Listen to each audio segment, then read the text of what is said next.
You can't always. This is the death. Remarkably empty. Turn back towards God. Rise up.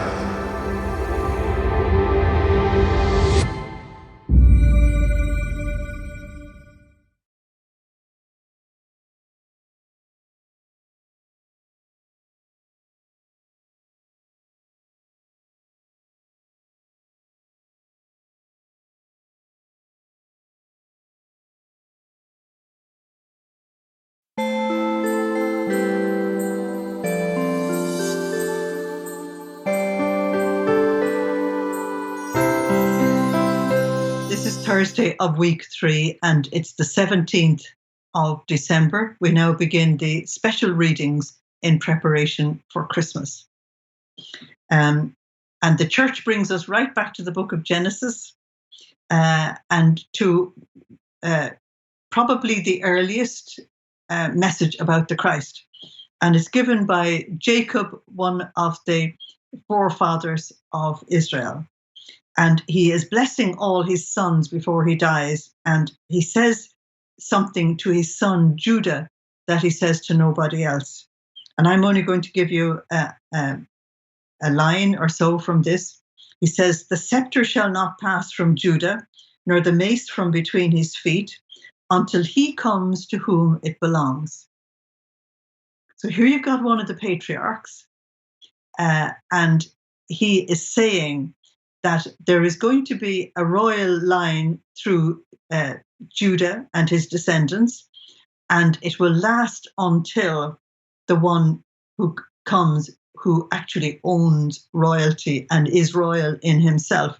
And as you know, the line of Judah actually finished with Jesus on the cross. So this prophecy from Genesis 49 is actually quite important. And the celebration of this future king is given to us in the Psalm, and it's Psalm 71. And the response is really nice. In his days, justice shall flourish and peace till the moon fails. In other words, when this king comes, he's going to bring salvation, and anybody who enters into that salvation will actually experience this grace and peace from God. And if you read the letters of the New Testament, you'll hear St. Paul and John and Peter and all of them offering the early Christians grace and peace through Jesus. And so the Psalm proclaims that the whole world will actually celebrate when this king comes. And if that was so for his first coming, try and imagine the celebration for his final glorious coming, when they realize who Jesus finally is, King of Kings and Lord of Lords. So the gospel today then is a gospel that people usually don't like. It's chapter 1 of Matthew's gospel, and it gives you the genealogy of Jesus. And very often people's reaction to it is, oh no, we've got this long list of names, how are we going to get through it? But St. Matthew actually gives you a summary at the very end. And the summary is actually very important.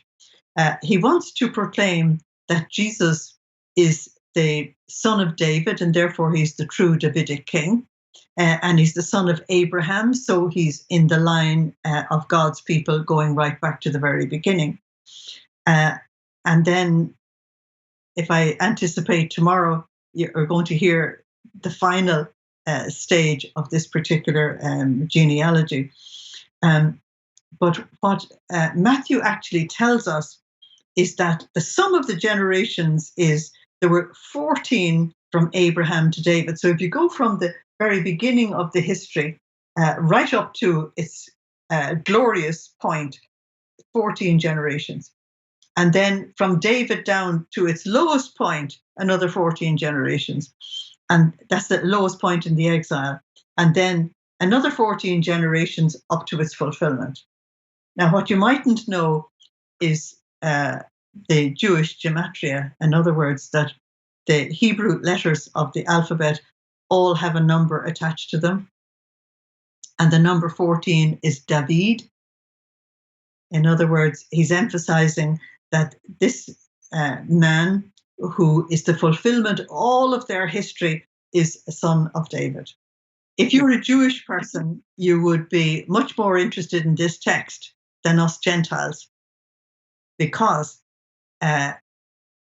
when Matthew proclaimed this, he was telling the Jewish people that when they went to their lowest point in the exile, and they thought that all the promises to David had fallen aside and that God hadn't fulfilled them, he shows that the strands of the house of David actually did survive the exile and did return, and that the descendants of David were in Israel, and that Jesus was, in fact, the rightful heir to the throne of David in his own day, and it was through Joseph.